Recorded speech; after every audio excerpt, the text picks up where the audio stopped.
Ibu-ibu sudah bisa dimulai, Bu? Handphone silent, lisan silent.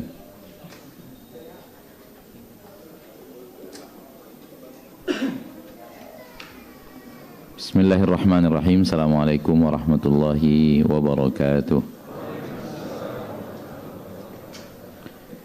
Innal hamdalillah nahmaduhu wa nasta'inuhu wa nastaghfiruh wa na'udzu billahi min shururi anfusina wa min sayyiati a'malina. May yahdihillahu fala mudilla lahu wa man yudlil fala hadiya lahu. Asyhadu an la ilaha illallah wahdahu la syarika lah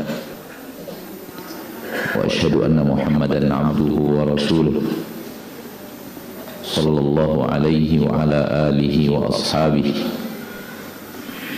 wa man tabi'ahum bi ihsanin ila yaumiddin wa sallama tasliman katsira. Ya ayyuhalladzina amanu ittaqullaha haqqa tuqatih wa la tamutunna illa wa antum muslimun. Ya ayyuhan nasu taqu rabbakumul ladzi khalaqakum min nafsin wahidah wa khalaqa minha zawjaha wa batha minhuma rijalan katsiran wa nisaa'a wattaqullaha alladzi tasaaluna bihi wal arham innallaha kana 'alaykum raqiba. Ya ayyuhalladzina amanu ittaqullaha wa qulu qawlan sadida yuslih lakum a'malakum wa yaghfir lakum dhunubakum wa man yuti'illaha wa rasulahu faqad faza fawzan 'azima.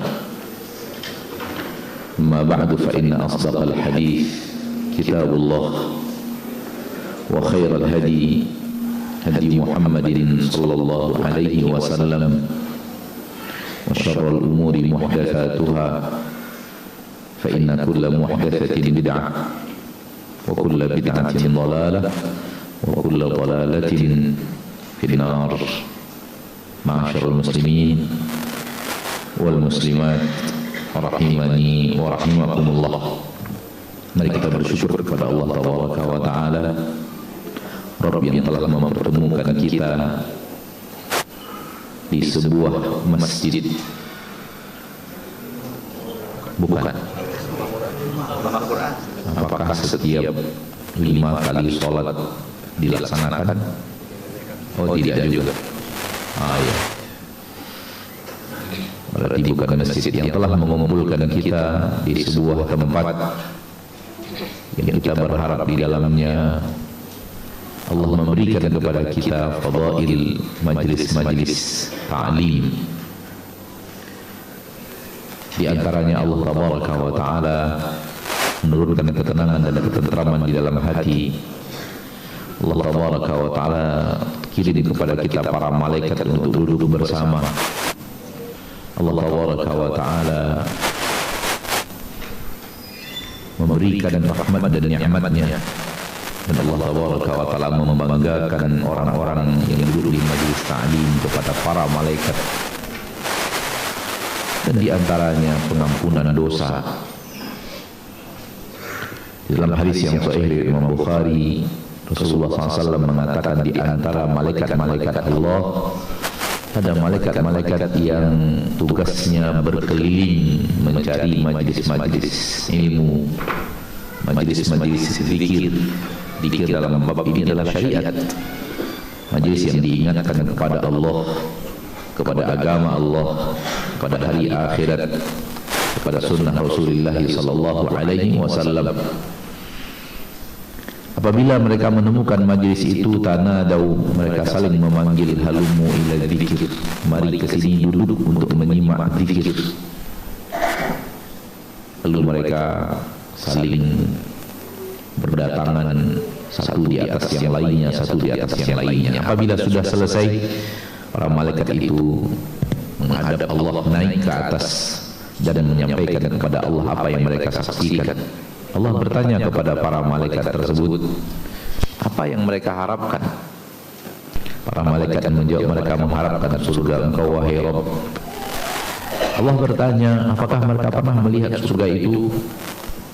Malaikat menjawab, tidak. Lalu Allah bertanya, bagaimana kalau mereka melihatnya? Maka malaikat menjawab, mereka pasti akan lebih giat lagi. Lalu Allah bertanya, apa yang mereka takut? Apa yang mereka takuti? Malaikat menjawab, mereka takut neraka. Allah bertanya, hal ra'auha? Apakah mereka pernah melihat neraka-Ku? Malaikat menjawab, tidak. Allah bertanya lagi, bagaimana kalau mereka pernah melihat neraka-Ku? Malaikat menjawab, pasti mereka akan lebih kencang lagi lari menghindar dari neraka itu. Lalu Allah mengatakan, kalau begitu saksikanlah wahai para malaikat, bahwa Aku ampuni dosa mereka. Ketika itu malaikat mengatakan, di tengah-tengah mereka ada orang yang datang untuk hajat.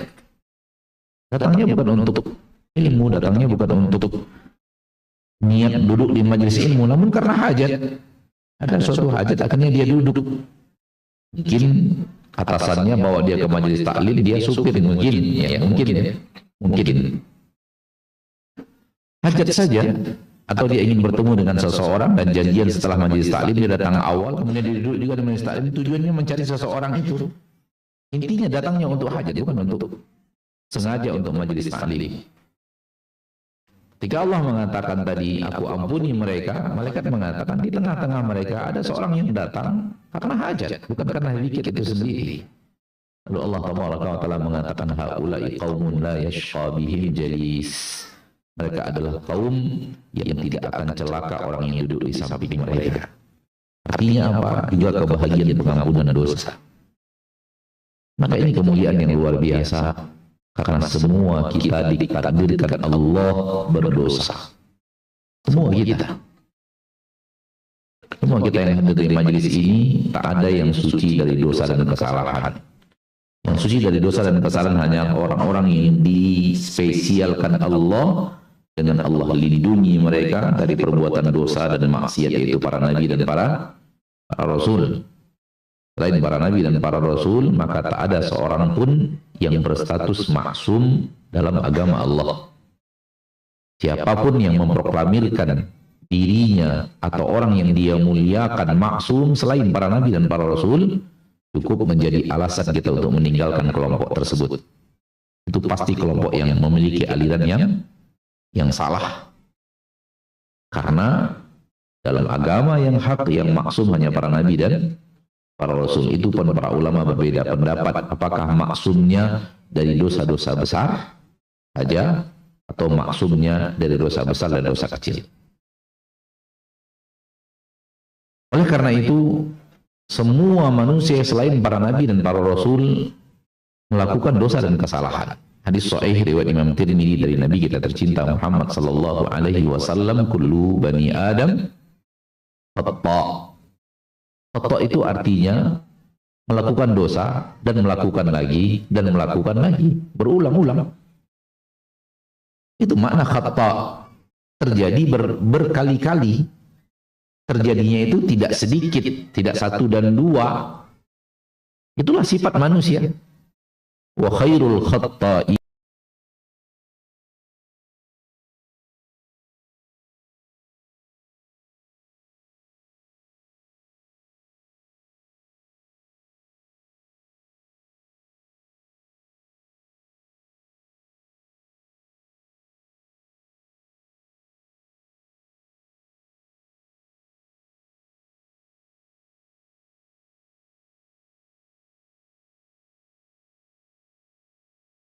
makhluk yang bersalah.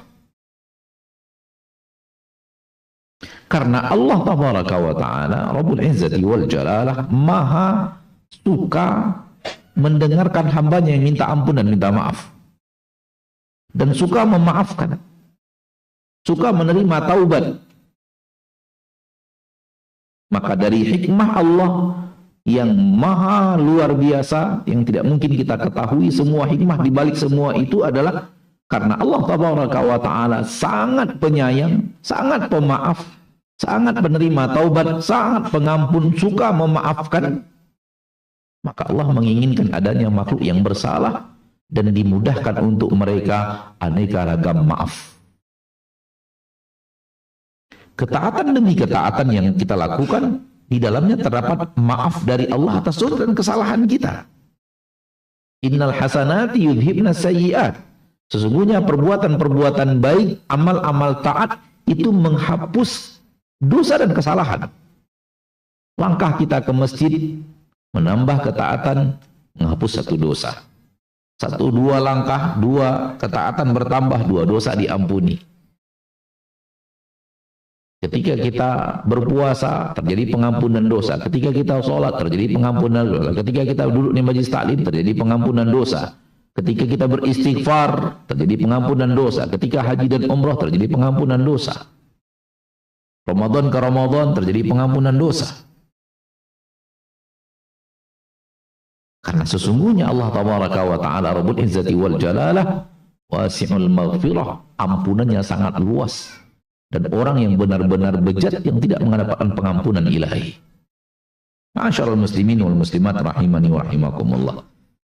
Sebagian kaum muslimin bertanya, Ustaz, kenapa Allah ciptakan manusia ini bersalah?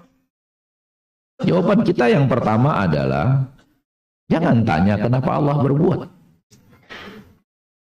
Tak berhak bagi orang yang lemah, makhluk yang lemah seperti kita, mempertanyakan perbuatan Allah. Dan Allah Tabaraka wa Ta'ala melarang itu. La yus'alu amma yaf'alu wa hum yus'alun. Allah tidak ditanya kenapa dia berbuat. Dan kalian yang ditanya kenapa kalian berbuat. Mereka yang ditanya kenapa berbuat. Kenapa? Karena Allah tidak pernah melakukan kesalahan. Dan Allah tidak pernah melakukan kezoliman apapun. Hadis sahih riwayat Imam Muslim, Rasulullah SAW bersabda, Allah berfirman, ya ibadi inni haramtu zulma ala nafsi wa ja'altuhu bainakum muharraman fala tadzalamu. Wahai hamba-hambaku, aku telah mengharamkan kezaliman untuk diriku. Dan aku menjadikan perbuatan zalim itu haram untuk kalian lakukan sesama kalian. Fala tadzalamu, jangan kalian saling menzalimi. Maka Allah tidak pernah berbuat yang zalim. Kalau ataupun Allah mentakdirkan manusia berbuat salah, bukan dari bab penzaliman. Ma'asyiral muslimin wal muslimat rahimani wa rahimakumullah.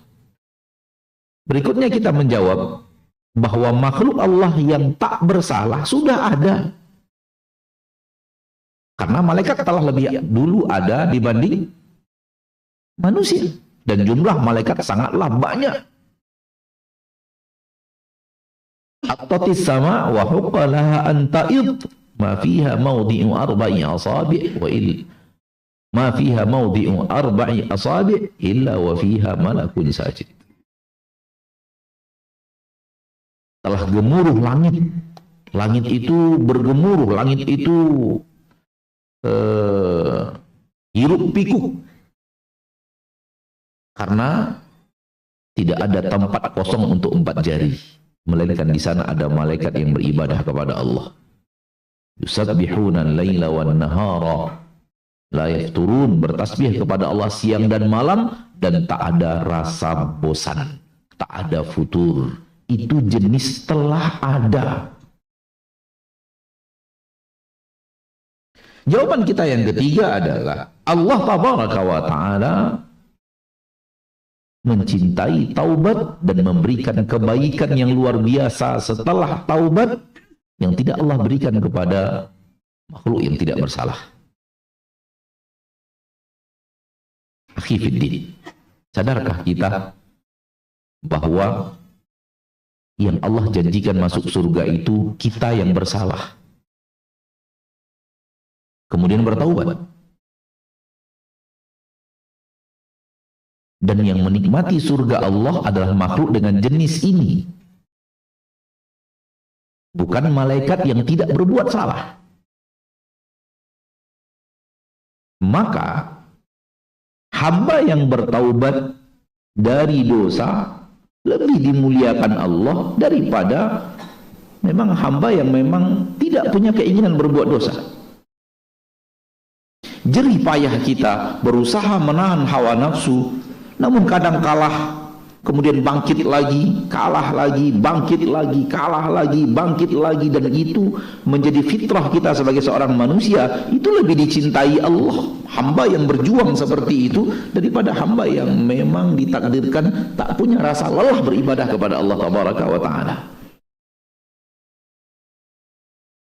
Karenanya malaikat tidak menjadi makhluk yang menikmati surga, walau mereka masuk surga juga, tapi tidak menikmatinya, karena malaikat tidak makan dan minum. Yang menikmati surga itu makhluk seperti kita, insya Allah. Yang berdosa bertaubat, berdosa lagi, bertaubat lagi, berdosa lagi, bertaubat lagi.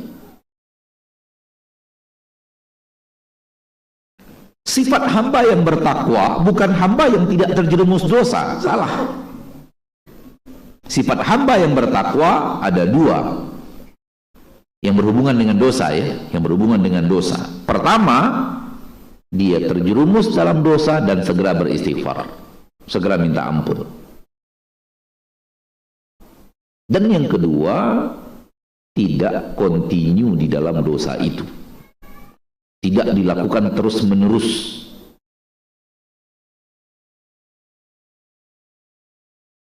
Maka sifat orang yang bertakwa bukan orang yang tidak terjerumus dosa, ingat itu. Karena itu bukan sifat manusia.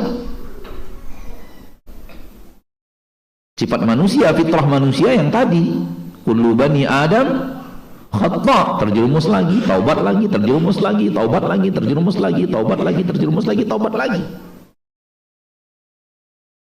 Dan masa-masa terjerumus itulah yang dikenal dalam agama kita dengan futur. Yang dikenal dalam agama kita dengan nama futur. Dan futur itu mengakibatkan lemahnya iman, disebabkan dosa yang telah dilakukan berpengaruh kepada iman. Iman melemah. Dan ini bahagian daripada akidah Ahlussunnah wal Jamaah, yang menjadi spesifikasi akidah yang benar dari akidah Ahlussunnah wal Jamaah, bahwa iman yazidu wa yanqusu. Iman itu bertambah dan berkurang. Bertambahnya manakala kita melakukan ketaatan, dan berkurangnya manakala kita tergelincir ke dalam dosa dan maksiat. Di saat kita melakukan ketaatan, iman naik. Di saat terjerumus, iman turun. Jangan terbalik, gara-gara iman turun kita berbuat maksiat, bukan. Jangan pahami gara-gara iman turun kita akhirnya berbuat maksiat, bukan. Gara-gara kita berbuat maksiat, iman turun. Disebabkan kita berbuat maksiat, terjadi turun ia iman.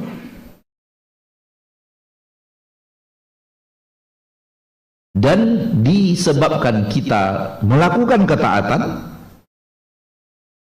terjadi kenaikan iman. Iman naik disebabkan ketaatan. Yazidu bitta'ah, dia bertambah manakala dilakukan ketaatan, wa yanqusu bil maksiyah, dan menjadi berkurang manakala dilakukan kemaksiatan. Kalau kita faham itu, maka fahamlah kita bahwa futur itu adalah saat-saat maksiat kita lakukan. Saat-saat apa? Maksiat kita lakukan. Maka terjadilah futur, terjadilah lemah iman. Kenapa? Karena maksiat kita lakukan. Allah menginginkan kita kembali datang menghadap Allah, kembali bertaubat kepada Allah, kembali merintih di hadapan Allah, kembali minta ampun kepada Allah Tabaraka wa Ta'ala, dan kembali menaikkan iman dan berjuang untuk menaikkan iman itu. Itu yang Allah inginkan. Dan aksi kita bersusah payah untuk itu adalah mujahadah nafs. Seperti itu dicintai Allah sekali.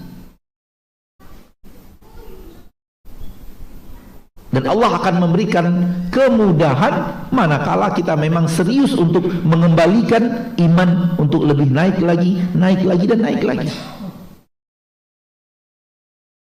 Dan inilah istiqamah seorang hamba bernama manusia. Istiqamah seorang hamba manusia bukan istiqamahnya malaikat. Karena istiqamah malaikat adalah beribadah terus tanpa terjerumus ke dalam dosa. Itu istiqamahnya malaikat. Dan kita tidak dituntut untuk istiqamah seperti istiqamahnya malaikat. Maka istiqamah Bani Adam adalah seperti yang tadi kita katakan, terjerumus taubat lagi, kembali tata amal saleh, terjerumus lagi taubat lagi, kembali tata amal saleh, terjerumus lagi taubat lagi, kembali tata amal saleh. Itulah dia istiqamah manusia. Dan semakin sering terjadi semangat untuk bertaubat lagi, biasanya waktu terjerumusnya itu makin jauh. Sekiranya terjerumus 2 bulan dengan bangkit lagi, bisa lebih jauh daripada itu, bisa lebih jauh daripada itu, bisa lebih jauh daripada itu. Mirip anak kecil yang sedang belajar jalan, dengan terjatuh dia bangkit lagi, padahal lumayan juga tuh, memar-memar juga kepalanya, kejedut, ya kan? Ada sakitnya, betul atau tidak? Namun dia bangkit lagi dan belajar jalan lagi, bangkit lagi dan berjalan lagi. Semakin dia terus melakukannya, jarak langkahnya makin panjang. Dan begitu istiqamah yang dituntut kepada manusia. Sekiranya Allah menuntut kita istiqamah seperti istiqamahnya para malaikat, maka semua kita selain para nabi dan para rasul gagal total. Jadi terjadinya dosa dan maksiat, hikmahnya adalah terwujudnya makhluk yang lebih mulia daripada malaikat, yang akan dimuliakan Allah lebih daripada malaikat, yang akan Allah berikan kepada mereka surganya untuk mereka nikmati. Padahal kalau Allah tidak berikan surga, Allah juga tidak zalim. Garis bawahi itu. Namun Allah sudah berjanji kepada mereka untuk memberikan mereka surga yang beriman dan beramal saleh. Dan jalan ke surga Allah permudah, jalan ke neraka Allah persulit. Amal saleh dilipat gandakan Allah minimal 10. Maksiat tidak dilipat gandakan. 1 maksiat, 1 dosa. Adapun amal saleh akan dilipat gandakan minimal 10. Itu minimal. Dan bisa lebih lagi bisa sampai 700 kali lipat. Dan pendapat yang paling sahih, yang paling rajih, bisa lebih daripada itu. Coba perhatikan tangan anak. Tangan kanan ketaatan, tangan kiri maksiat. Catatannya maksudnya. 1 ketaatan 10, Pak. 1 maksiat 1. 3 ketaatan 5 maksiat. Lihat berapa mudahnya, kemudahan yang Allah Tabaraka wa Ta'ala berikan. Kebayang enggak antum? Sudah demikian Allah melipat gandakan amal saleh dan maksiat tidak Allah lipat gandakan. Kebayang enggak orang yang maksiatnya jauh lebih cepat bergeraknya daripada ketaatan? Coba lihat. Berlaku kepada mereka firman Allah yang insya Allah kita semua hafal, insya Allah, la yaslaha illal ashqa. Tak akan masuk neraka itu kecuali orang-orang yang benar-benar bejat. La khaira fihim, tidak ada kebaikan pada mereka.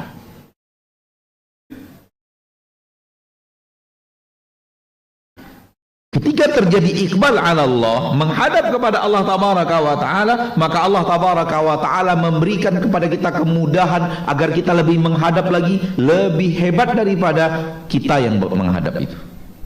Allah bukakan pintu rahmatnya lalu lebih luas daripada usaha kita. Allah bukakan pintu maafnya lebih daripada kita berharap dimaafkan. Bayangkan. Maka bukan permasalahan kita terjerumus atau tidak, karena terjerumus atau tidak itu adalah fitrah. Namun bangkit atau tidak, bertaubat atau tidak, kembali kepada Allah atau tidak, atau justru melanjutkan dosa dan maksiat itu sampai akhirnya kematian datang. Kalau dihiasi dengan taubat, maka dia adalah fitrah manusia. Kalau dilanjutkan sampai akhir hayat dan wafat di atas hal tersebut, maka dia adalah tertipu oleh bujuk rayu syaitan. Maka sebenarnya futur adalah fitrah manusia. Futur adalah apa? Fitrah manusia. Karena tak ada di antara manusia selain para nabi dan para rasul yang tidak mengalami futur.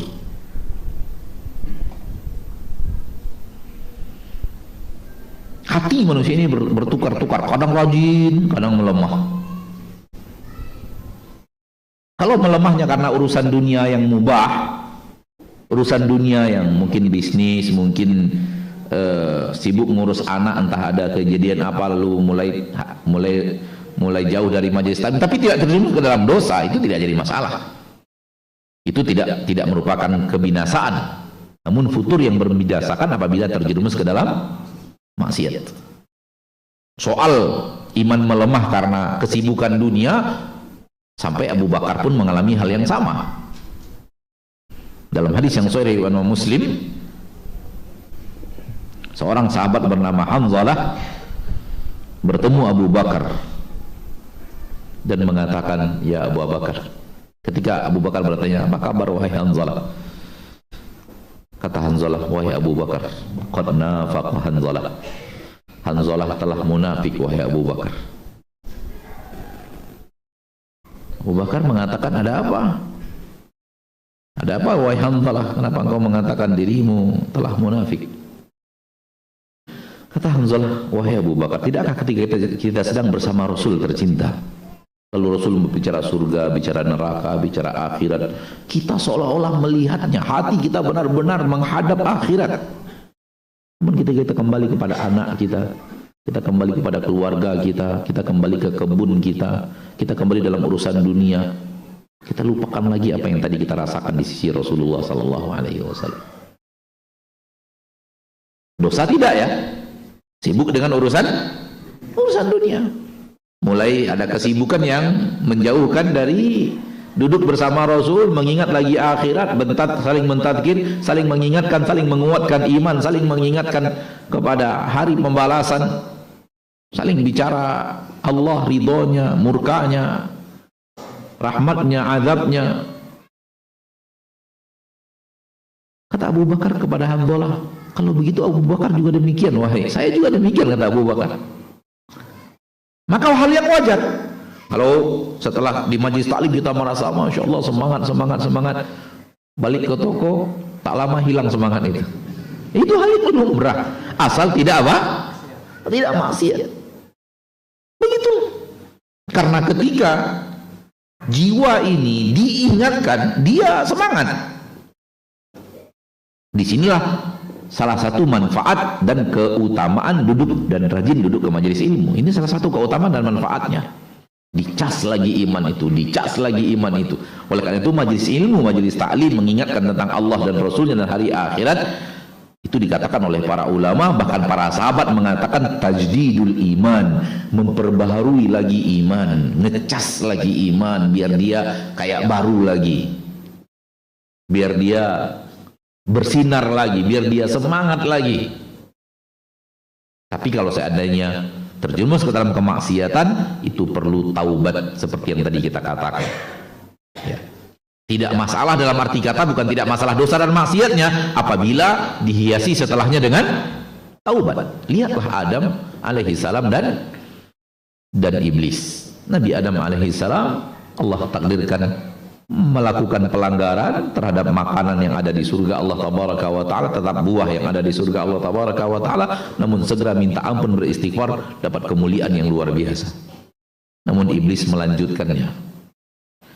Maka yang salah adalah israr dalam maksiat, berketerusan di atas maksiat. Nah, itu berbahaya. Hari ini lakukan, pagi, siang lakukan lagi, malam kerjakan lagi, besok hal yang sama seperti itu terus, dan kita tahu itu dilarang oleh Allah, kita tahu itu maksiat. Ini bukan sifat seorang yang bertakwa. Namun soal terjerumus ke dalam dosa, orang yang bertakwa pun terjerumus ke dalam dosa. Siapa penduduk surga? Penduduk surga adalah orang yang berbuat maksiat dan bertaubat. Sekiranya surga hanya untuk orang-orang yang tidak berdosa, maka alangkah sedikitnya penduduk surga. Hanya para nabi dan para rasul. Namun penduduk surga itu adalah aneka ragam manusia yang taubat. Taubat dari kesyirikan, taubat dari kekufuran, taubat dari kemunafikan, taubat dari perzinaan, taubat dari riba, taubat dari durhaka, taubat dari membunuh, taubat dari aneka ragam. Taubat dari hal-hal yang aneka ragam maksiat. Itulah dia penduduk surga. Walladzina idza fa'alu fahishatan aw zalamu anfusahum dzakarullaha fastaghfaru lidzunubihim wa man yaghfiru dzunuba illa Allah wa lam yusirru ala ma fa'alu wa hum ya'lamun ulaika jazaohum maghfiratun min rabbihim wa jannatun tajri min tahtiha al-anhar. Orang-orang yang terjerumus dalam dosa dan maksiat, kemudian dia segera minta ampun, beristighfar kepada Allah Taala. Siapa lagi yang akan mengampunkan dosa selain Allah? Walam yusirru. Mereka tidak berketerusan, tidak kontinu, tidak melakukannya terus menerus, tidak israr dalam bahasa syariat, israr tidak, walam yusir, tidak israr dalam maksiat, tidak melanjutkan lagi dan menunda-nunda taubat. Tidak seperti itu. Walam yusirru ala ma fa'alu wa hum ya'lamun, kata Allah, ulaika jazaohum maghfiratun min rabbihim. Orang-orang seperti itu Allah akan ampuni. Wa jannat, dan Allah berikan kepada mereka surga. Maka ma'asyarul muslimin, ma'asyarul muslimat, bukan permasalahan kita bersalah atau tidak bersalah, karena semua Bani Adam bersalah dan melakukan kesalahan lagi, dan terjadi lagi kesalahan, dan terjadi lagi kesalahan. Hal yang harus terjadi ketika futur itu ada adalah, pertama, cari apa penyebab futur. Karena futur itu pasti disebabkan maksiat. Futur itu terjadi disebabkan terjadinya maksiat. Maka dia tidak akan terwujud kalau penyebabnya tidak ada. Dunia ini Allah takdirkan sebab dan akibat. Seperti yang tadi kita katakan, semua kita merasakannya, semua kita akan dapat jatah futur itu. Kalau dia terjadi, yang harus kita lakukan pertama kali adalah mencari penyebab.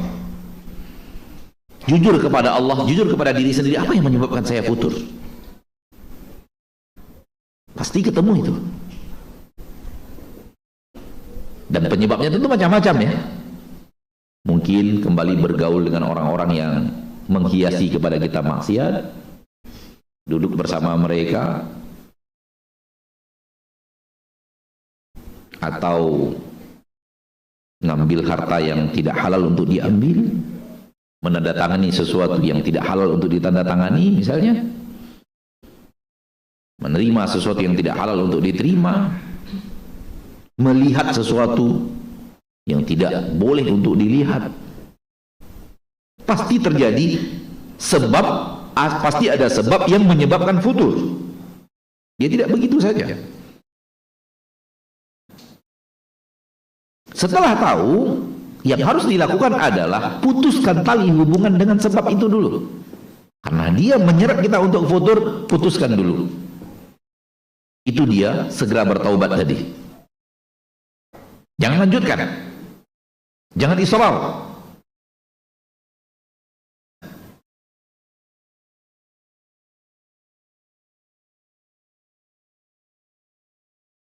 Setelah berhasil memutuskan hubungan dengan tali maksiat yang menyebabkan futur, kembali berjuang menegakkan ketaatan dengan cara taubat tadi, dengan kembali berusaha lagi untuk naik lagi, berjuang lagi, bergerak lagi, mencoba melangkah lagi di atas ketaatan. Dan semuanya membutuhkan mujahadah, Semuanya membutuhkan effort untuk bisa kembali lagi seperti sedia kala, semangat, rajin ketaatan, rajin beribadah kepada Allah Tabaraka wa Ta'ala Rabbul Izzati wal Jalalah, sambil berdoa tentunya, minta kepada Allah taufik. Dan ketika membangun lagi ketaatan, lakukan apa yang dikatakan Nabi SAW dalam hadis yang sahih Imam Bukhari dan Muslim, ahabbul a'mali ilallahi adwamuha wa in qalla, yang amal yang paling dicintai Allah yang paling kontinu walaupun sedikit. Maka mulai lagi kontinukan amal, tapi jangan mulai dari amal yang besar, mulai dari amal yang kecil. Jaga kontinunya dulu, jaga keterusannya dulu, berkelanjutannya itu dijaga. Karena ketika memulai lagi, bagikan memulai dari baru, karena kita terjerumus lagi, mulai lagi. Kecil tapi terus menerus lebih dicintai Allah, sedikit tapi terus menerus lebih dicintai Allah dibanding sekali bangkit tiba-tiba langsung amal besar. Kata para ulama, salah satu tipu daya syaitan adalah ketika hamba kembali menghadap Allah, dia berikan kepada hamba itu semangat lebih hebat daripada kemampuannya. Jadi cara syaitan menggoda manusia kadang bukan menghalangi manusia berbuat ibadah, tapi memberikan kepadanya keinginan semangat berlebih, karena iblis tahu kalau itu berhasil dia lakukan, hasil akhirnya nihil. Hasil akhirnya dia tinggalkan ibadah itu. Ketika antum lagi semangatnya tahajud, iblis melihat ini lagi semangat ini. Bukan dilarang tahajud oleh dia, tapi disuruh semangat tahajud melebihi kemampuan tahajud. Langsung bangun jam 2:30, Masya Allah. 11 rakaat tambah witir. Witirnya mendekati waktu azan.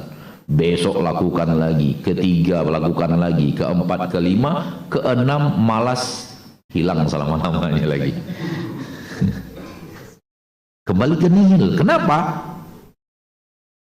Karena Anda belum kuat untuk tahajud dengan cara yang seperti itu. Maka ketika ingin berlatih tahajud, mulailah dari 2 rakaat. Tutup dengan witir. Mau 1, mau 3, tafadhal. Jaga kontinunya. Untuk melawan futur tadi, jaga kontinunya. Itu bisa bangun 45 menit sebelum azan. Setengah jam pun bisa.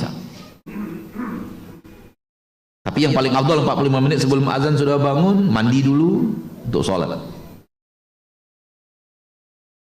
Itu lebih baik, lebih sempurna, dan lebih sehat. Jaga 2 rakaat.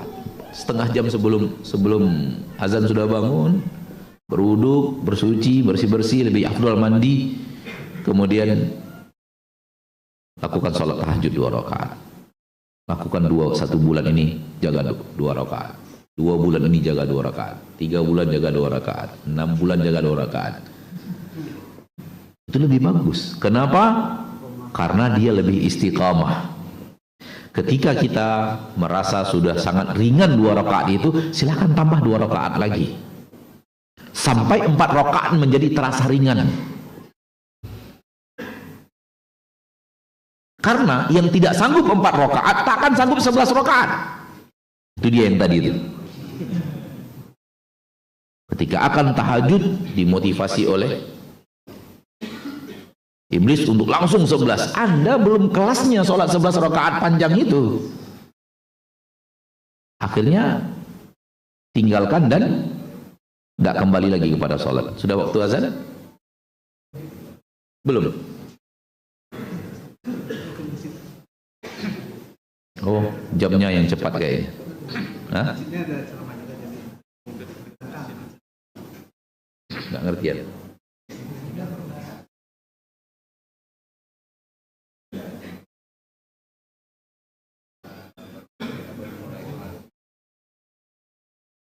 Enggak, azannya kapan?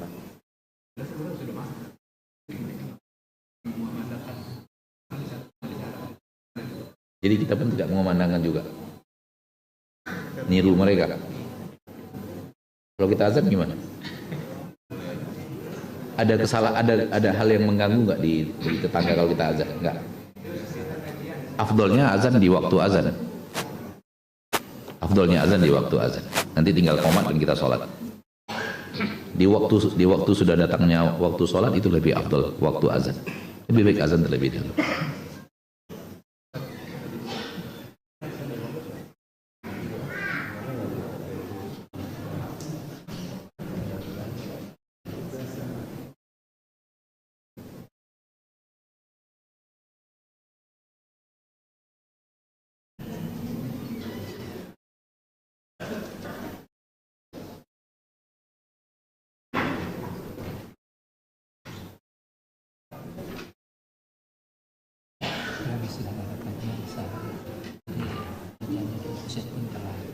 Gimana kalau kita nanti ada azan ini, Ustaz lanjut dulu, kita berhenti sebentar, terus setelah itu lanjut dulu sebentar, jadi misalnya kita Oke, bisa kita undur itu kita sepakat, tapi lebih afdol azan dulu kita. Belum masuk. nanti ada dengar. Katanya udah masuk, tapi karena masih sana belum azan, kita belum azan juga gitu. Yang mana sih? Anak jadi nggak paham. Hah? Sudah masuk. Afdolnya azan dulu. Ya.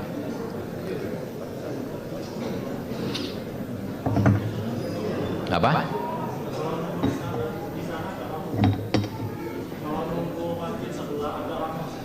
Terus?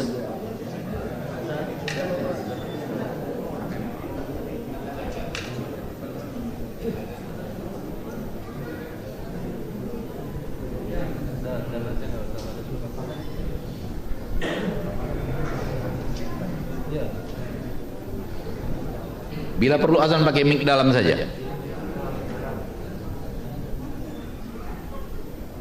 Lebih afdol. Azan itu dikumandangkan di waktu masuknya waktu. Kalau masalahnya diakhirkan, tapi azan tetap, karena azan itu adalah informasi tentang masuknya waktu salat.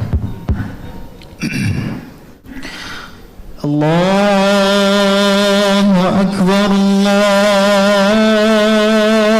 Akbar, Allahu Akbar, Allahu Akbar.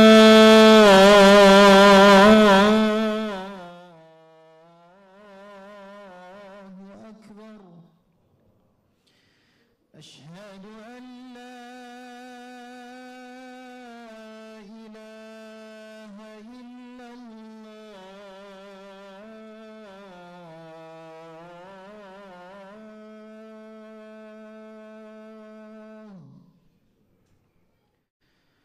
Asyhadu an la ilaha illallah.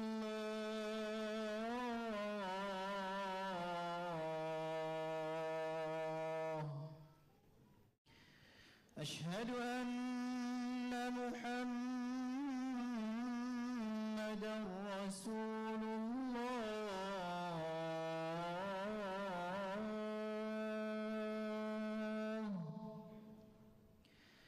Asyhadu anna Muhammadan Rasulullah.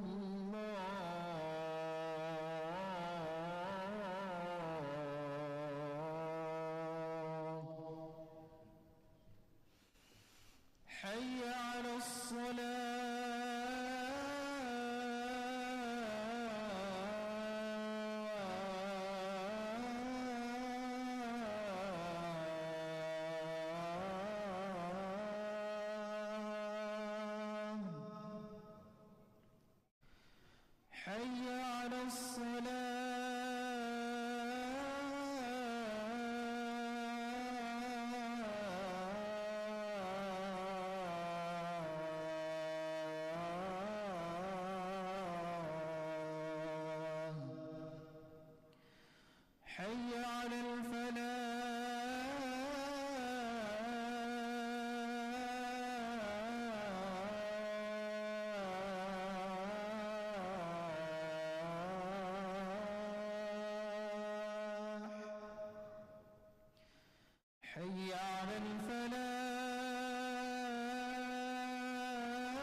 Ma'asyiral muslimin wal muslimat, ikhwani wa akhwati fiddin rahimani wa rahimakumullah. Jadi begitu mendidik diri untuk beramal mulai dari yang kecil. Jaga dulu rutinitasnya, jaga dulu istiqamahnya, jaga dulu mudawamahnya. Itu lebih dicintai Allah. Kenapa? Karena kecil saja kita tidak sanggup, apalagi besar. Oleh karena itu dimulai dari yang kecil dan jaga kesanggupan untuk menjaganya, istiqomahnya, kesanggupan untuk mudawamahnya, berkelanjutannya, berketerusannya. Lawan dari maksiat yang berketerusan, istiqomah yang berketerusan dalam ketaatan. Dan tahan dulu semangat untuk lebih daripada itu. Tahan dulu. Kenapa? Karena kita takut itu bagian daripada jebakan syaitan. Karena dipaksanya atau dihiasi kita untuk memperbanyak ketaatan agar kita melemah setelah itu. Suatu hari Nabi SAW masuk masjid, kemudian melihat dari tiang ke tiang itu ada tali yang terbentang. Nabi bertanya, tali apa ini? Dari tiang masjid ada terbentang. Disampaikan oleh para sahabat, tali fulan ya Rasulullah, dia kalau lagi sholat malam, lagi capek, dia bergantung di atas tali. Lanjutkan berdirinya, tapi karena lelah, kaki sudah capek, bergantung. Kata Nabi SAW, hulluh, buka tali ini, copot tali ini, lepaskan. Fa'in alaikum ma tutiqun, hendaklah ibadah kalian sesuai dengan kemampuan kalian. Lihat, agama yang mulia ini tidak menyuruh kita beribadah di luar kemampuan kita. Maka untuk mengetahui kemampuan kita dimulai dulu dari yang kecil. Ketika kita ingin belajar membaca Al-Quran dan ingin melanjutkan ketaatan dalam baca Al-Quran, jangan tiba-tiba langsung 5 juz sehari. Hari ini 5 juz, besok 5 juz, besok 5 juz, hari yang ke-6 hilang juznya, kemudian berbulan-bulan setelah itu nggak lihat Al-Quran. Lebih baik 2 halaman sehari. Jaga terus 2 halaman. 2 halaman itu paling 5 menit, 7 menit. 2 halaman, 2 halaman, 2 halaman, 2 halaman, 2 halaman, 2 halaman. Terasa nyaman dan mudahnya 2 halaman, tambah 1 halaman lagi. Jadi 4 halaman, 4 halaman, 4 halaman, 4 halaman, 4 halaman, 4 halaman. Tapi jaga terus 4 halamannya. Kalau 4 halaman itu, maka dalam 5 hari 1 juz. Dalam 5 hari apa? 1 juz. Berarti 5 kali 30, 150 hari. Tamat khatam Al-Quran. Cobalah ketika itu semangat pegang Al-Quran. Setelah itu diam. Semangat pegang Al-Quran. Enggak khatam. Berlalu bertahun-tahun enggak khatam. Kenapa? Ketika semangat saja baca banyak langsung. Ini yang anak katakan tadi. Bahwa yang tadi Ana nukilkan dari perkataan ulama, salah satu tipu daya syaitan adalah memberikan kita amar lebih daripada kemampuan kita, supaya kita setelah itu diam dan tak lanjutkan lagi amal. Maka ma'asyiral muslimin wal muslimat rahimani wa rahimakumullah, mulai dari yang latih dari yang terkecil, namun jaga mudawamahnya, jaga istiqomahnya, jaga berketerusannya. Kalau hanya 2 halaman itu mah gampang. Habis sholat subuh duduk 2 halaman pulang. Habis sholat subuh duduk 2 halaman pulang. Habis sholat subuh duduk 2 halaman pulang. Atau sebelum tidur 2 halaman pulang. Tidur maksudnya. Mau pulang kemana lagi? Atau antara azan dan iqamat. Jaga dulu. Baru terasa sangat ringan, baru tambah. Jaga lagi, setelah tambah itu jaga segitu dulu. Ini yang prakteknya dari hadis Aisyah yang dalam Bukhari dan Muslim, ahabbul a'mali ilallahi adwamuha wa in qalla. Amal yang paling dicintai Allah Taala adalah yang paling kontinu, yang paling berketerusan, yang paling mudawamah walau sedikit. Itu lebih baik dan lebih dicintai Allah Taala karena akan membawa kepada yang lebih besar setelahnya. Adapun langsung besar akan membawa menjadi nihil setelahnya. Dan ini yang menyebabkan Allah lebih menyukai, mencintai yang lebih kontinu, yang lebih berketerusan walau jumlahnya tidak banyak. Ma'asyiral muslimin wal muslimat rahimani rahimakumullah. Sebuah hadis dalam Musnad Imam Ahmad dari Abdullah bin Amr bin As radhiyallahu anhuma, Rasulullah SAW bersabda, inna likulli amalin syirah wa inna likulli syiratin fatrah. Sesungguhnya amal Bani Adam itu ada masa semangatnya, dan setiap ada semangat itu ada masa futurnya. Jadi ini sudah takdir Allah, sudah sunnatullah untuk kita Bani Adam, bahwa terkadang kita semangat, terkadang kita futur. Yang tadi kita katakan, kita tidak bisa lepas dari itu. Semua kita mengalaminya, termasuk para ustadz, termasuk para ulama. Kita duduk di majelis ulama, para ulama juga berkata hal yang sama, karena sama-sama manusia, fitrahnya sama, cuman mungkin dengan kapasitas yang berbeda, namun kejadian itu ada.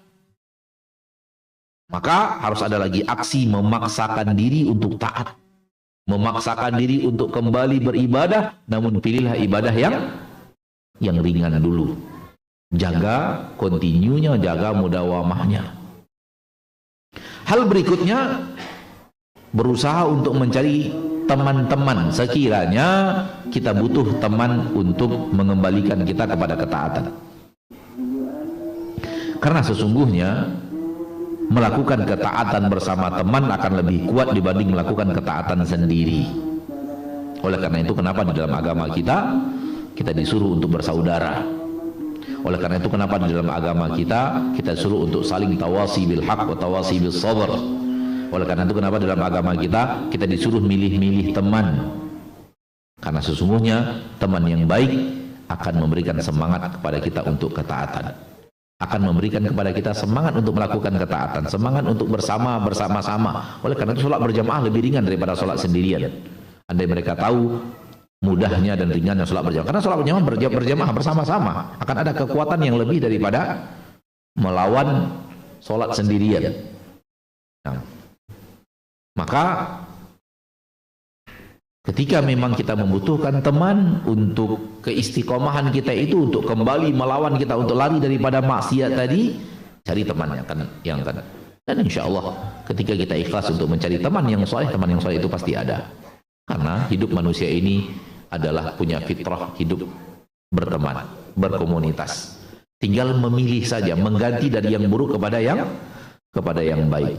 Berkata Imam Ibnul Qayyim, selalu duduk bersama orang saleh akan memberikan engkau 6 hal dan menjauhkan engkau dari 6 hal. Selalu duduk bersama orang-orang saleh akan memberikan engkau 6 hal dan menjauhkan engkau dari 6 hal.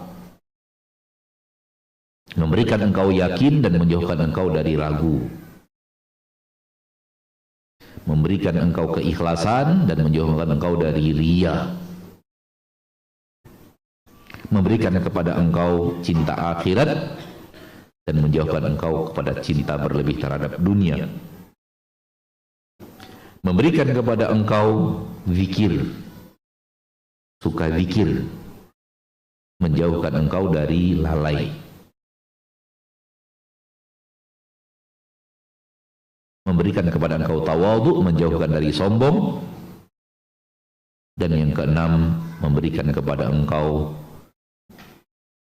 niat yang baik dan menjauhkan engkau dari niat yang buruk. Ini faedah yang diterangkan oleh Imam Ibnul Qayyim dari manfaat sering duduk bersama orang-orang saleh, akan memberikan perubahan dalam diri kita. As-sahibu sahib. Teman itu akan menarik kita kepada kebiasaan mereka. Oleh karena itu, kenapa ada larangan berteman dengan orang buruk? Karena dia akan mempengaruhi kita menuju keburukan itu. Oleh karena itu disuruh mencari teman-teman yang baik, karena dia juga akan memberikan pengaruh kepada kita untuk kebaikan-kebaikan seperti yang tadi kita dengarkan.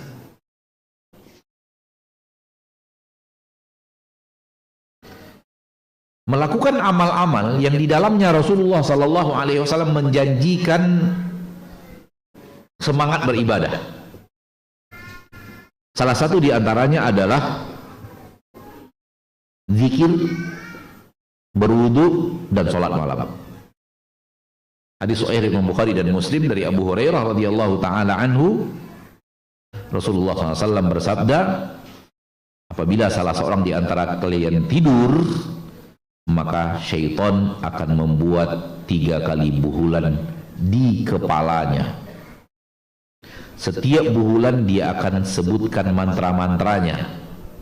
Alaika lailun tawili farqud, lailun tawilun farqud, hendaklah engkau perpanjang malammu dan tidurlah.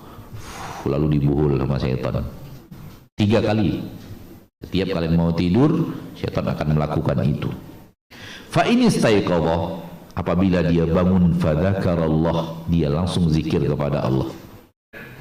In halat uqdah, akan putus 1 buhulan syaitan tadi. Fa in tawaddaa, lalu kalau setelah itu dia bangkit lalu berwudu, maka in halat uqdah, akan putus lagi, akan terbuka lagi 1 buhulan syaitan tadi. Fa in shalla, apabila dia salat malam, in halat uqdah, maka putus lagi, terbuka lagi buhulan yang ketiga. Fa asbaha nasyitan tayyiban nafs. Di hari itu ketika dia bangun langsung zikir, langsung wudu, langsung salat malam, maka hari itu dia akan hidup dengan penuh semangat, menghilangkan futur. Salah satu upaya menghilangkan futur, dia hidup semangat, jiwanya damai dan tentram. Wa illa, kalau tidak, asbaha khabithan nafsi kaslan. Hari itu akan dia lewati dengan jiwa yang tidak nyaman dan malas. Maka ini salah satu ibadah yang dengannya kita bisa mengusir apa? Mengusir sifat futur. Kalau kita rajinkan 3 ibadah ini, setiap kita bangun, terbangun, kita zikir, alhamdulillahilladzi ahyani ba'dama amatani wa ilaihin nusyur, langsung kita lawan kantuk kita tadi dengan bangkit dan berwudu. Pasti ada ngantuk-ngantuknya tuh. Ketika awal tuh masih ada ngantuknya, lawan dulu. Ada bangkit, itu yang anak katakan dari lawan tadi, bangkit tadi dengan melawan sesuatu dalam nafsu kita. Biasanya setelah wudu kantuk itu hilang, karena udah tidur. Biasanya setelah wudu kantuk hilang. Setelah itu lakukan sholat. Dengan 3 ini terjadi, zikir, wudu dan sholat, maka 1 hari ke depan itu, hidup itu akan, jiwa kita damai, jiwa kita nyaman, jiwa kita tentram dan rajin beribadah. Maka hal-hal yang seperti ini juga perlu untuk diperhatikan untuk mengusir yang namanya apa? Futur tadi. Dan tentunya berdoa kepada Allah jangan dilupakan. Minta kepada Allah pertolongan adalah sesuatu yang sangat penting bagi diri setiap seorang hamba, karena Rasulullah SAW mengatakan dalam hadis yang sahih, ihris ala ma yanfa'uk wasta'in billah. Lakukan hal yang bermanfaat untukmu, tamaklah melakukan hal yang bermanfaat untukmu, dan minta bantuan kepada Allah, minta pertolongan kepada Allah. Karena semua ketaatan itu hidayah dari Allah Tabaraka wa Ta'ala. Masyaallah muslimin wal muslimat, ini yang bisa kita sampaikan secara materi pada kesempatan yang berbahagia ini. Dan semoga Allah Tabaraka wa Ta'ala memberikan kepada kita pemahaman bahwa sesungguhnya fitrah manusia tidak akan pernah bersih daripada dosa dan kesalahan. Dan jangan pernah ketika Anda, saudaraku, kagum dengan seorang ulama, kagum dengan seorang ustadz, kagum dengan seorang ahli ilmu misalnya, jangan pernah Anda sampai syaitan masuk kepada kita dan mengatakan orang itu kayak malaikat. Jangan. Itu sudah hulu berlebihan dalam menatap orang tersebut, dan itu tidak boleh.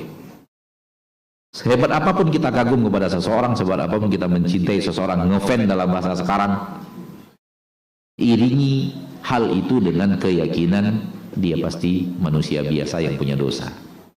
Dia pasti manusia biasa yang punya apa? Kesalahan. Ya, iringi dengan itu, karena memang seperti itu. Karena memang seperti itu. Supaya apa? Supaya tidak hulu berlebihan di dalam sifat mencintai seseorang.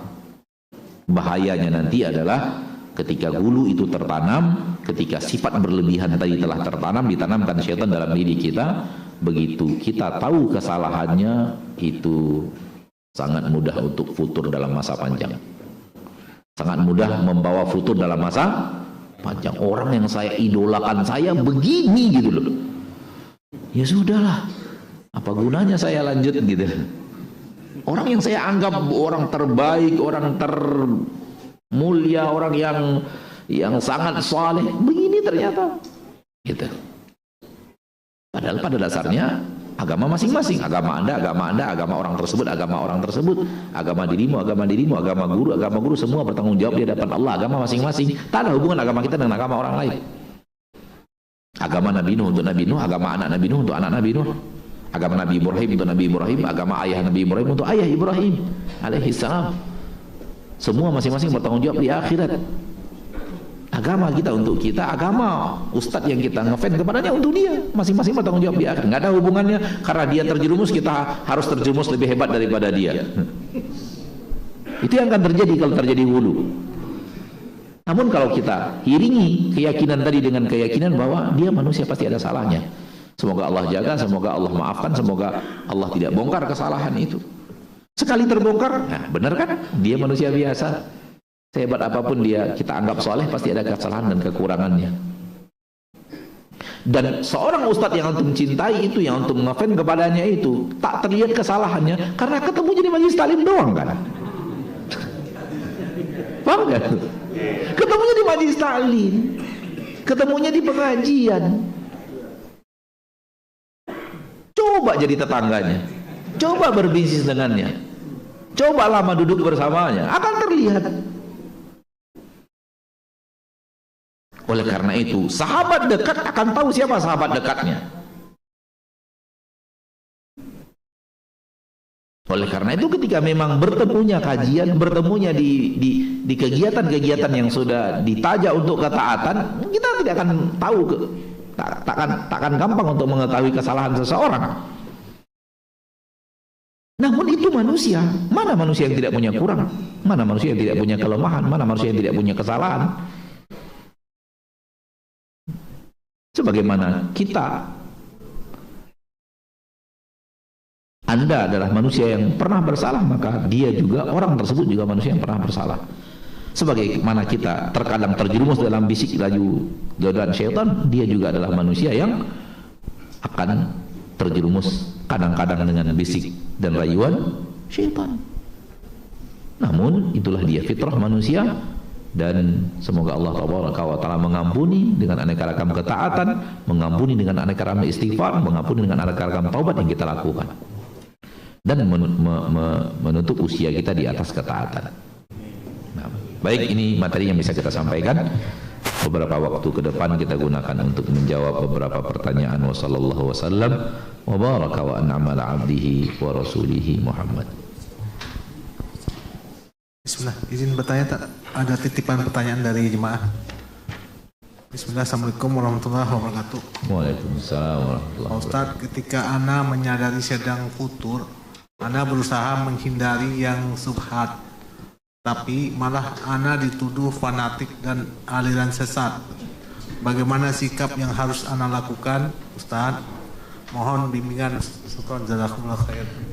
Kalau kita yakin kita mengamalkan sunnah Nabi, mengamalkan agama yang hak, tanpa ada ragu sedikit pun bahwa agama yang kita amalkan ini adalah yang benar, lalu setelah itu kita dituding apa tadi? Fanatik. Ucapkan alhamdulillah. Bukan jangan sedih. Kenapa? Karena para nabi dan para rasul juga mendapatkan tudingan dan tuduhan. Tidakkah Anda bangga mendapatkan tudingan dan tuduhan karena Anda menjalankan ketaatan? Sebagaimana para nabi dan para rasul mendakwahkan ketaatan, mereka juga mendapatkan tudingan dan tuduhan. Tak ada orang Quraisy itu yang tidak tahu Nabi Muhammad itu nggak pernah berdusta. Tapi begitu mereka tidak suka, langsung digelar kadzab, pendusta. Padahal mereka tahu Nabi Muhammad tidak pernah berdusta. Itu baru ekstrim dan yang lainnya, fanatik dan yang lainnya. Jangan biasakan agama kita tergantung penilaian orang. Penilaian orang baik kita bahagia, penilaian orang buruk kita sengsara. Enggak, beragama itu tidak demikian. Kalau kemudian mereka menuding, bukankah tudingan itu pahala yang mereka alirkan ke dalam catatan amal baik kita?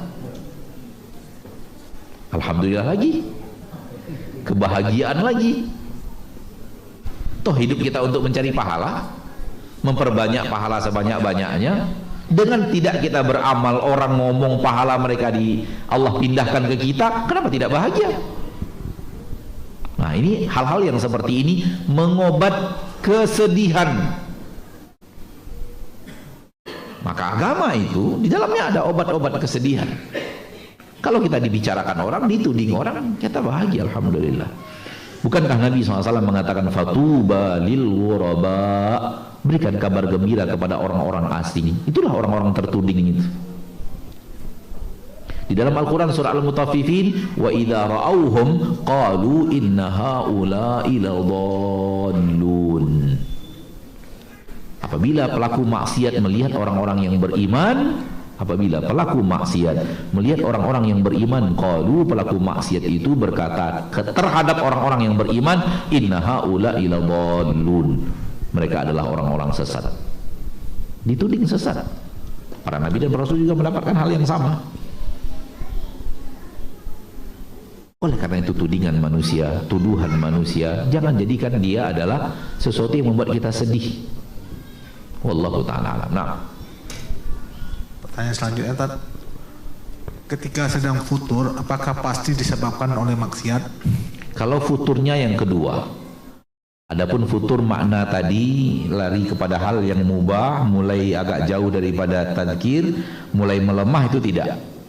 Namun yang kedua yang terjadi sudah kita katakan tadi. Wallahu a'lam. Nah, Selanjutnya, Tad. Ana berteman dengan teman-teman yang sekajian. Ketika Ana melihat imannya melemah, Ana menasihati, tapi Ana dibilang sok tahu dan dibilang mencari-cari kelemahan orang. Apakah teman seperti ini harus Ana hindari, Ustaz? Mohon bimbingannya, Tad.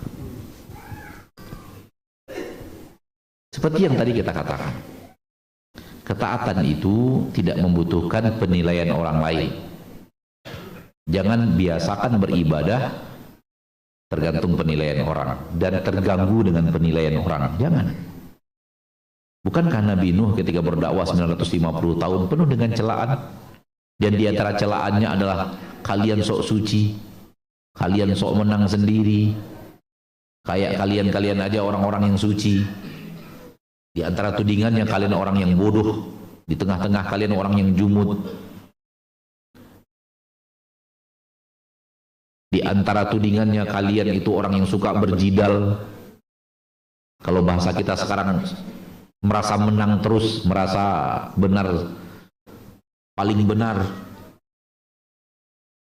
Namun nasihat tetap jalan walau dengan tudingan-tudingan seperti itu. Kenapa? Karena nasihat kalau kita lakukan, kita dapat pahala walau orang yang dinasihati tak ikut. Nasihat itu bukan dapat pahalanya kalau orang yang dinasihati tunduk dan mengikut kepada nasihat kita. Bukan itu. Ketika dia diucapkan dengan ikhlas, pahala nasihat sudah dapat. Pahala nasihatnya sudah kita dapatkan. Walau orang yang dinasihati tak kunjung berubah. Walau orang yang dinasihati melakukan keburukan kepada kita yang menasihatinya. Rasulullah SAW mendapatkan pahala besar ketika menasihati pamannya Abu Talib, ketika menasihati pamannya Abu Lahab, ketika menasihati Abu Jahal, ketika menasihati Walid bin Mughirah, ketika menasihati banyak orang-orang Quraisy. Walau mereka pada akhirnya kemudian masuk neraka, walau pada akhirnya kemudian mereka wafat di atas kekufuran, Rasul tidak dapat pahalanya. Sekiranya orang yang dinasihati itu menerima nasihat dan berubah menjadi lebih baik, pahala di atas pahala. Pahala tambah pahala. Al-fa'ilu ad-dalu 'alal khairi ka fa'ilih. Orang yang mengajak manusia kepada ketaatan dapat pahala orang yang mengerjakan ketaatan itu. Maka dia pahala di atas pahala. Maka ketika nasihat kita lakukan, ketika nasihat kita kerjakan dengan ikhlas mengharapkan ridho Allah, dan setiap kata yang kita ucapkan itu apabila kita ucap dengan ikhlas, niatkan mencari pahala, bukan mencari orang itu patuh kepada saya. Maka hindari niat orang itu patuh kepada nasihat saya. Ketika hadir niat itu, percaya tidak percaya, itu sudah niat bid'ah. Kenapa? Karena di dalam berdakwah tidak disuruh kita oleh Allah untuk orang itu sampai patuh dan taat atau menerima nasihat. Enggak. Betapa banyaknya para nabi dan para rasul yang umatnya banyak durhaka kepada nasihat para nabi dan para rasul. Ya. Maka dakwah itu mulia ketika dia disampaikan, nasihat itu mulia ketika dia diucapkan, nasihat itu sudah menjadi pahala, menjadi hal yang diridhoi Allah ketika dia sudah disampaikan dengan lemah lembut, dengan akhlakul karimah, dengan hikmah, ya. Dan setelah kita sampaikan itu, alhamdulillah kita bahagia karena amal ma'ruf nahi munkar dan nasihat telah ditegakkan. Jangan menunggu hasil orang itu ikut, orang itu patuh, itu tidak ada hubungannya dengan memberikan nasihat dan menyampaikan nasihat. Wallahu a'lam.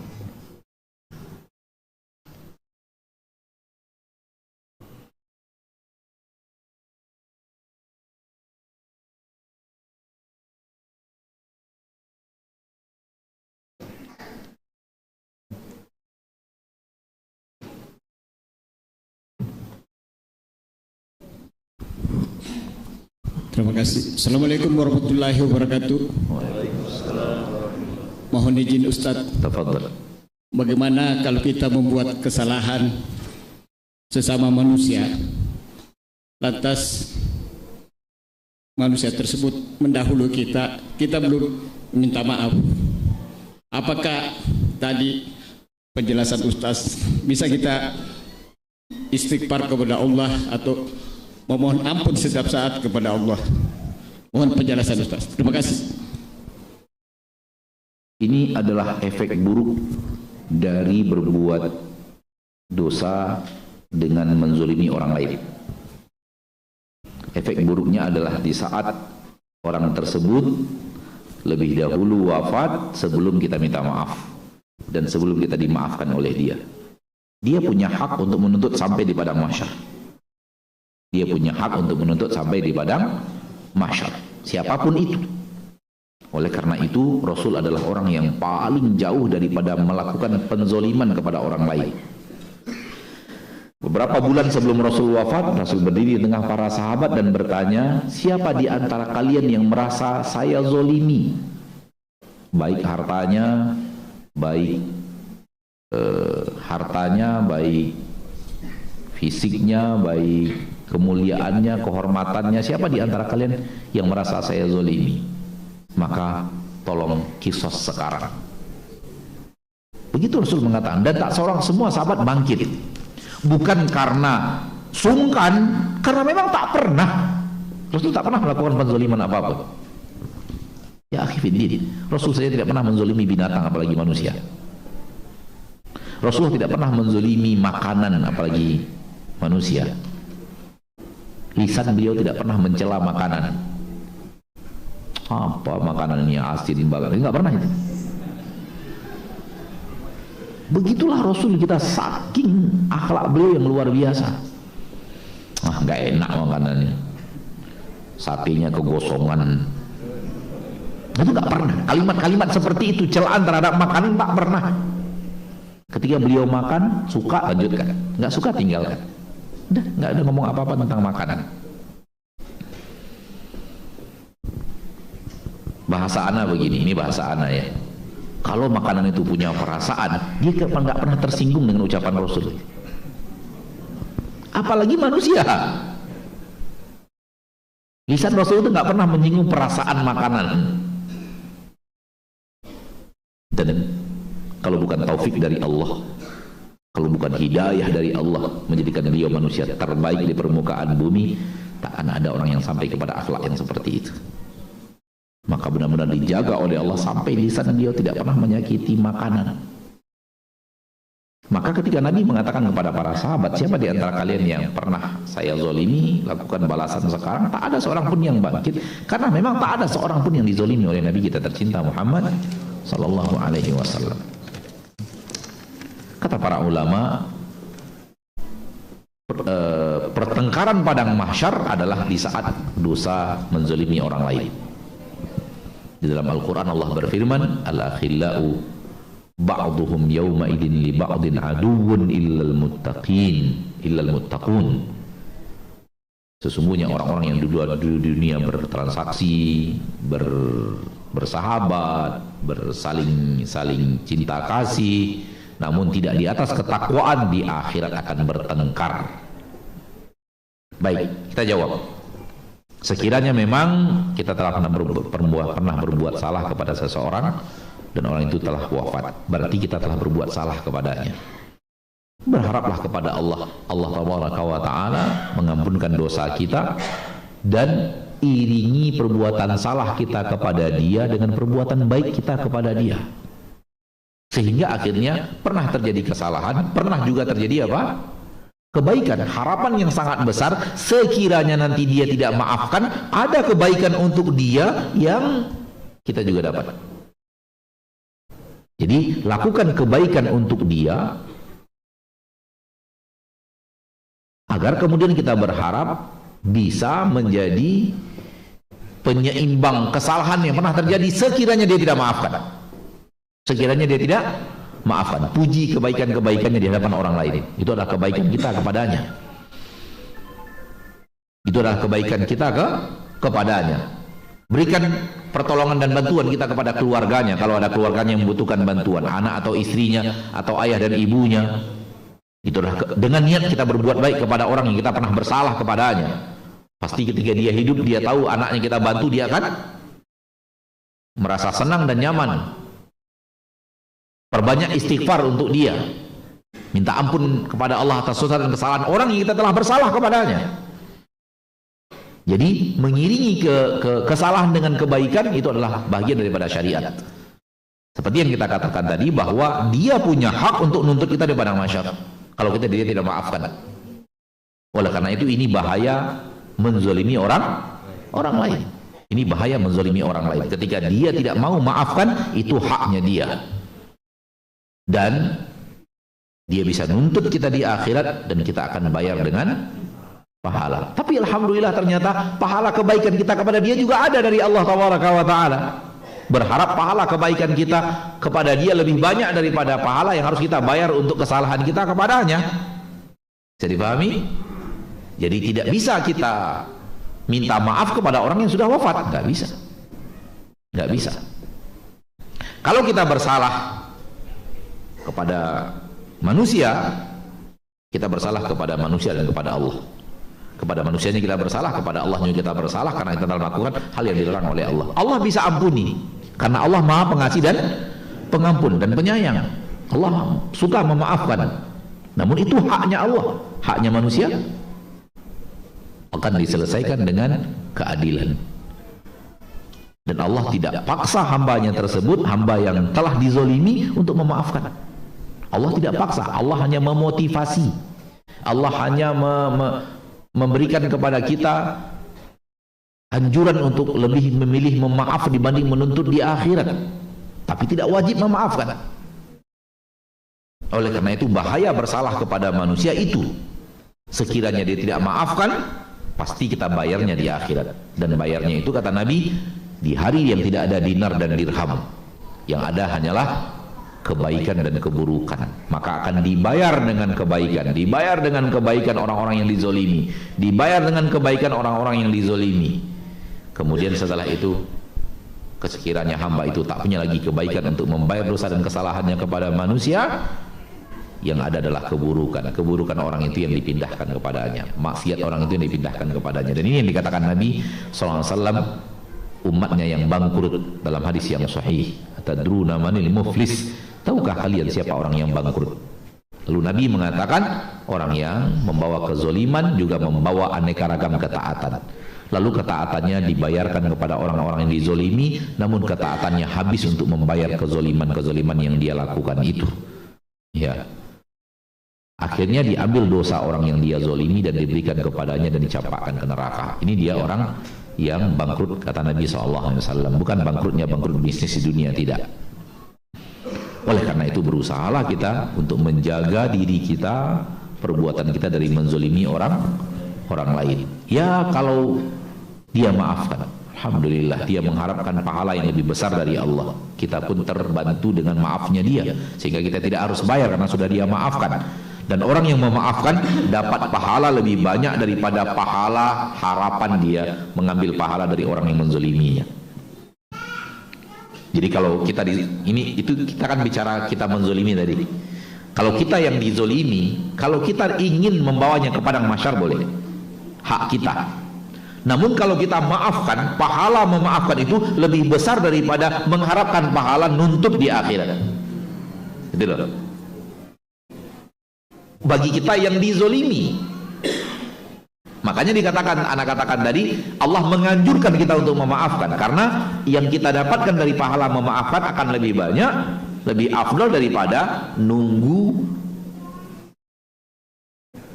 transferan pahala dari orang yang menzolimi kita. Tapi kalau kita ingin nunggu, boleh, hak kita.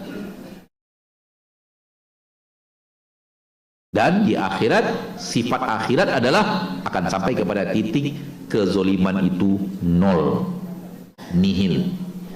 Akan Allah selesaikan seselesai-selesainya, sehingga tak ada lagi satu kezoliman yang belum terbalas. Itulah kondisi akhirat. Dan Allah mengatakan, ya, la zulmal yaum, pada hari ini tak akan ada satu kezoliman pun yang tersisa. Semua kezoliman akan dibalas. Semua yang dizolimi akan mendapatkan kembali haknya. Semua yang menzolimi akan membayar penzolimannya. Sampai semuanya sudah ada, tidak ada lagi yang dizolimi, maka selesai hisab padang mahsyar. Mulai pembagian kitab, mulai perjalanan di atas sirat dan yang lainnya. Masyaallah muslimin wal muslimat rahimani wa rahimakumullah. Jadi kalau kita pernah bersalah kepada orang lain, ya, dan orang itu sudah wafat, tak ada cara lagi untuk minta maaf, namanya sudah wafat. Berharaplah Allah memaafkan, namun kita bisa memperbanyak kebaikan kita kepadanya. Berharap kalau dia tidak maafkan, kita juga punya pahala kebaikan kepadanya yang kita harapkan lebih besar daripada bayaran kita penzoliman yang tidak dia maafkan. Dan para ulama mengingatkan, hati-hati lisan. Kadang-kadang lisan yang pendek ini penzolimannya rame. Contoh misalnya kata para ulama, lisan kita menyakiti orang satu negara misalnya. Itu berapa yang akan nuntut kita di akhirat?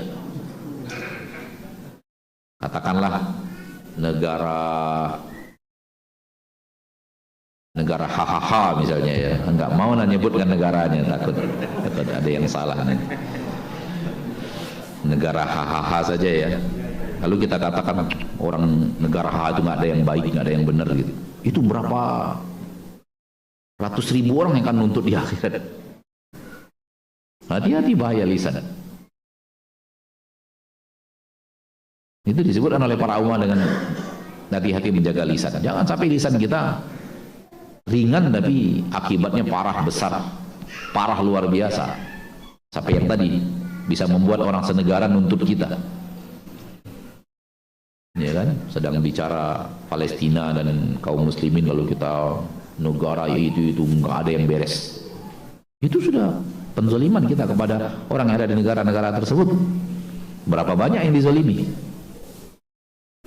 Hati-hati. Dan di dunia tak terlihat. Terlihatnya begini, orang negara itu nggak tahu kita ngomongin mereka, nggak akan ada yang nuntut. Tapi di sisi Allah nggak ada yang tersisa kezoliman tanpa dikembalikan kepada yang berhak untuk mendapatkan ganjaran atau pembayaran kezoliman itu. Oleh karena itu Nabi SAW mengatakan, lisan ini banyak mencampakkan manusia ke neraka karena dosanya bisa dahsyat.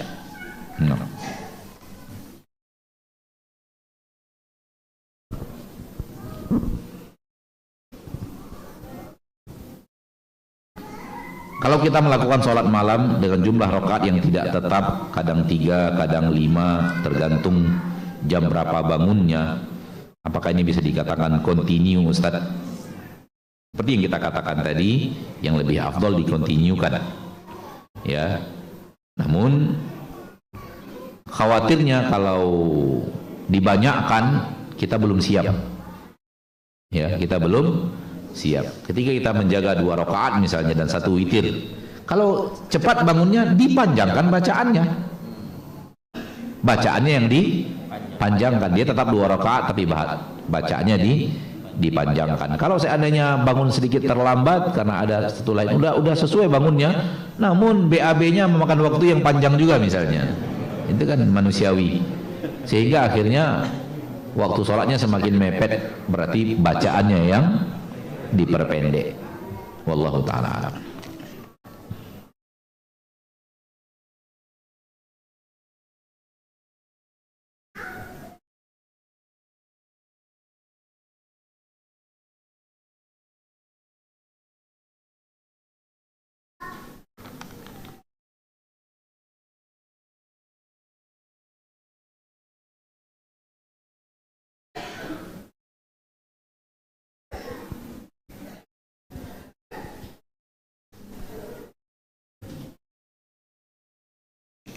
Ketika seorang hamba diuji, sampai ada yang ingin bunuh diri, bahkan sampai ada yang bunuh diri, dan Allah mengatakan di dalam Al-Quran, Allah akan menguji kalian dengan sedikit ketakutan, sedikit kekurangan harta, buah-buahan, dan lain sebagainya. Kenapa Allah mengatakan sedikit ujian, sedangkan hamba yang dirasakan hamba ujian itu banyak dan berat?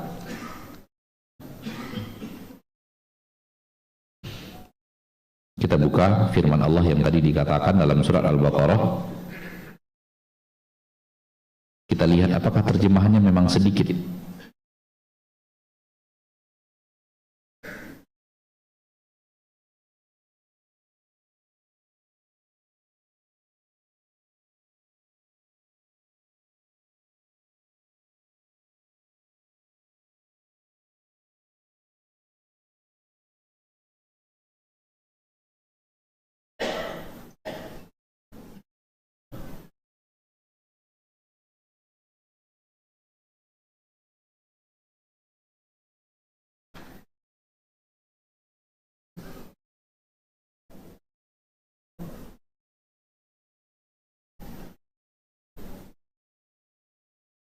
Terjemahannya memang sedikit dan tafsir dari para ulama juga memang sedikit.